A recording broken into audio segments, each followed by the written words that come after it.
There are two kinds of people in Washington, D.C. The ones who commute in from Virginia or Maryland, and the ones who actually live here. I'm in the second group, a D.C. resident for nearly a decade. And here's what no headline tells you. Crime in D.C. didn't begin when two young white men became victims. We've been living this story, watching it unfold in our streets, our schools, our stores. But now, suddenly, Washington's crime is a national emergency, and President Trump says he's ready to act. This isn't just a crime story. It is a story about youth, failure, and federal power. About what happens when a city's leaders ignore the cracks, until everything starts to fall apart. While national media zooms in on tragic incidents involving two white victims, one killed, one left barely alive, locals here in D.C. have been sounding the alarm for years. In Reddit threads, on Instagram, in community meetings, we've watched the rise in youth crime with growing concern. It's not subtle anymore. Kids raiding CVS stores in groups, carjackings in broad daylight, midnight street roaming, grocery stores now locking exits behind receipt scans, toiletries placed behind plexiglass and buzzers. These are not minor inconveniences.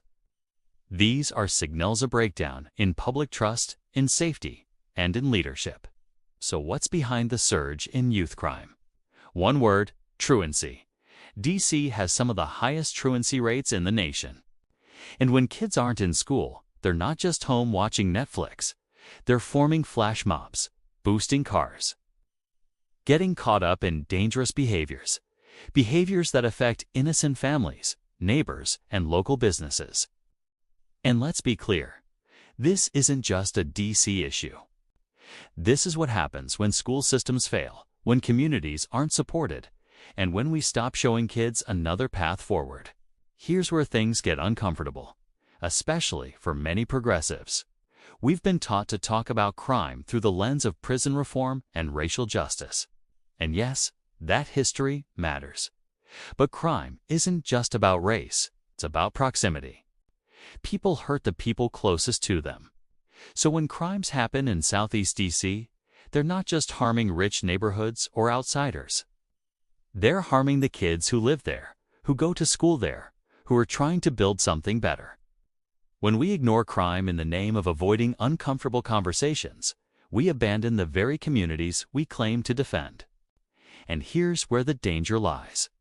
Because ignoring these issues gives the federal government a reason to step in. And if you think President Trump wouldn't seize the opportunity to override D.C.'s home rule, think again. He already sent military after the cartels. He's made it clear. He sees D.C. as a symbol of chaos and failure, and a political opportunity. And unless we act now, we risk losing control over our own city. Let's be clear. This is not a call for mass incarceration. We don't fix the problem by locking up teenagers and throwing away the key. But accountability must come with opportunity.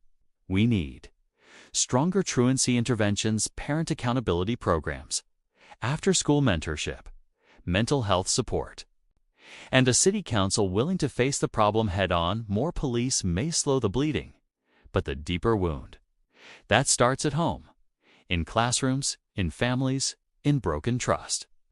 Washington, D.C. is more than Capitol Hill and monuments.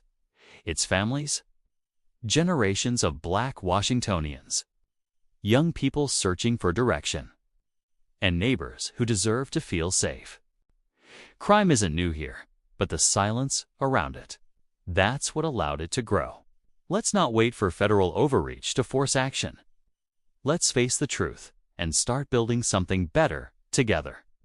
If you believe in truth, accountability, and change, hit that like button, subscribe, and share this story with someone who needs to hear it. And let us know in the comments, what does real justice in D.C. look like to you?